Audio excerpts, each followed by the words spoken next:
Halo semuanya, atau teman-teman semuanya, para customer DRW. Halo, assalamualaikum semuanya. Oke, baik. Saya sebenarnya mau membahas sedikit aja mengenai hal-hal yang akhir-akhir ini sedang viral ya di para kalangan pemakai DRW skincare. Juga mungkin menjadi pertanyaan di lubuk hati kebanyakan para member dan reseller DRW Skincare adalah mengenai isu yang paling utama saat ini, yaitu perpindahan krim malam dari krim malam versi lama menjadi versi baru saat ini. Ini akan saya kasih penjelasan sedikit aja. Sebenarnya saya tidak akan mengklaim apa-apa. Nanti baik atau buruknya, benar atau salahnya nanti akan kembali kepada teman-teman semua sekalian. Teman-teman yang akan menilai, dan saya cuma akan ngasih penjelasan yang mungkin akan bisa teman-teman pahami secara logika. Ya. Jadi dunia kedokteran ini kan berkembang. Nah, sama sih seperti dunia semuanya berkembang.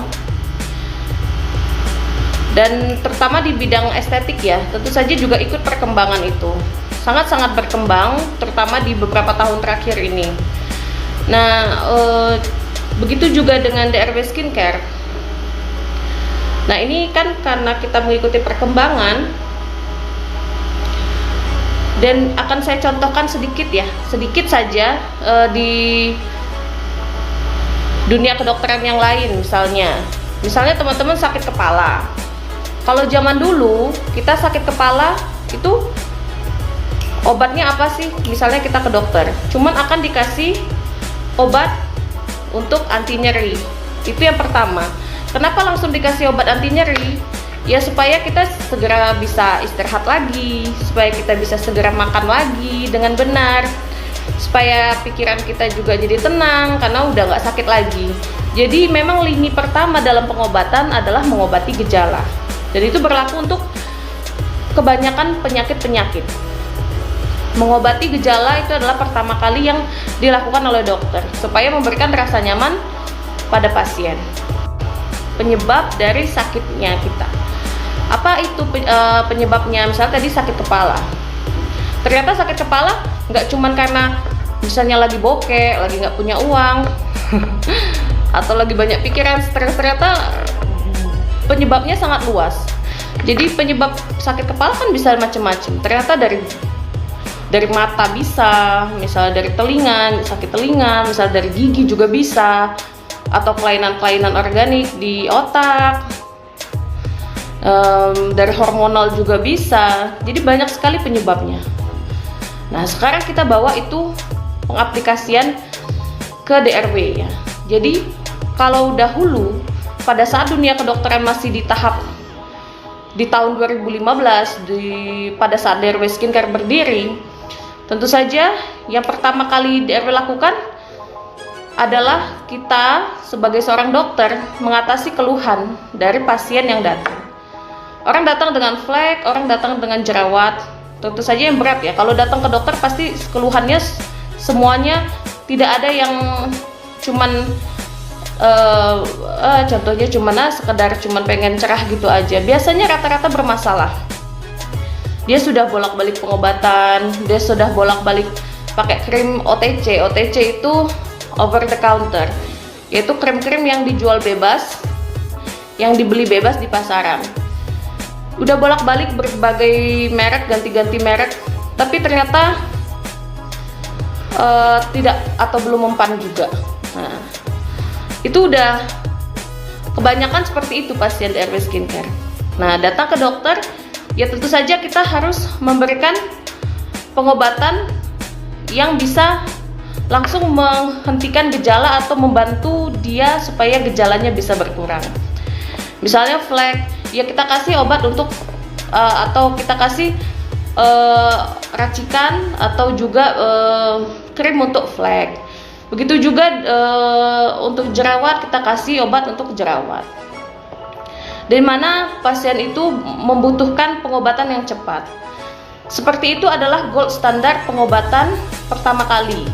Nah, kemudian baru kita juga tidak lupa untuk menggali penyebabnya. Karena kalau kita hanya mengobati gejalanya saja, begitu obat itu atau krim tersebut langsung di stop tiba-tiba, gejala yang tadinya tertekan itu bisa langsung tiba-tiba naik kembali. Nah, oleh sebab itu, dengan seiring berkembangnya ilmu pengetahuan dan dunia kedokteran terutama di bidang estetik, DRW juga mengikuti hal tersebut. Ya, siapa sangka kalau dahulu tea tree oil itu ternyata bisa bermanfaat untuk jerawat. Dan sekarang ternyata digunakan sudah sangat luas di dunia kecantikan dan juga kosmetik untuk mengobati jerawat. Kalau dulu orang masih pakai dokter-dokter ya, kebanyakan zaman dulu itu masih pakai ya pakem zaman dulu ya. Kita untuk pengobatan jerawat yang berat datang ke dokter masih menggunakan antibiotik, steroid.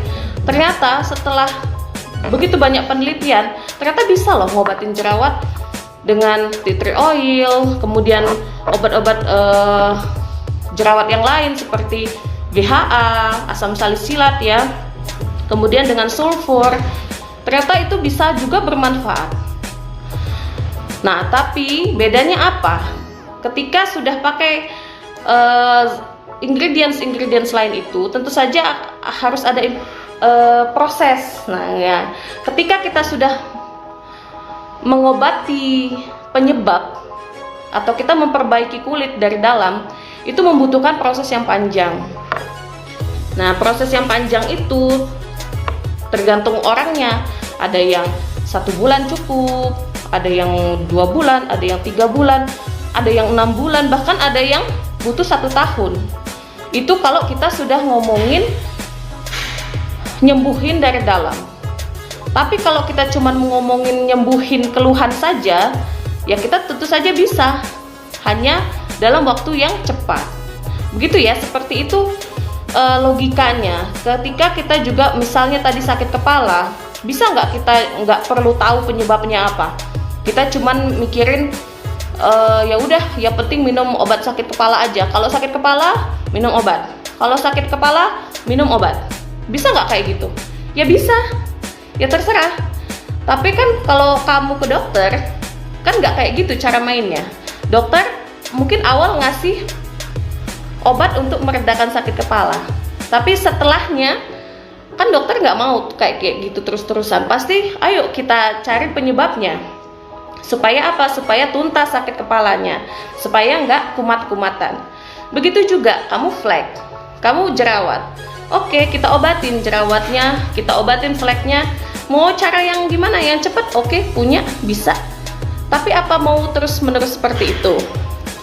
Tentu saja kan kita punya cara lain, dan kebetulan di beberapa tahun terakhir ini perkembangan dunia estetik sudah sangat luar biasa berkembangnya.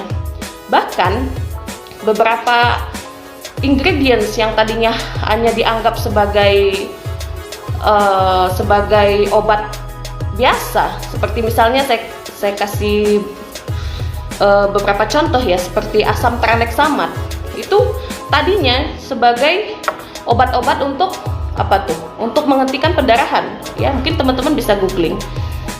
Tapi ternyata kesininya bisa banget dipakai untuk mengobati melasma ya, dengan itu tadi, dengan ilmu pengetahuan dan teknologi. Di situ juga yang coba DRW Skincare terapkan, bahwa kita nggak mau dong ketinggalan dari ilmu pengetahuan dan gencarnya ilmu pengetahuan teknologi yang saat ini berlangsung. Kita mau terus mengikuti nih. Tujuannya apa? Tentu saja tujuannya untuk kebaikan teman-teman semuanya. Oh, nggak mau deh dok, nggak mau saya pokoknya nggak mau ikut perkembangan. Saya maunya tetap pakai yang lama aja. Ya, boleh, terserah. DRW terus tetap bisa kok, bisa kita ambilkan nanti dari pihak kedua untuk krim racikan yang kalau memang teman-teman tetap mau pakai yang itu.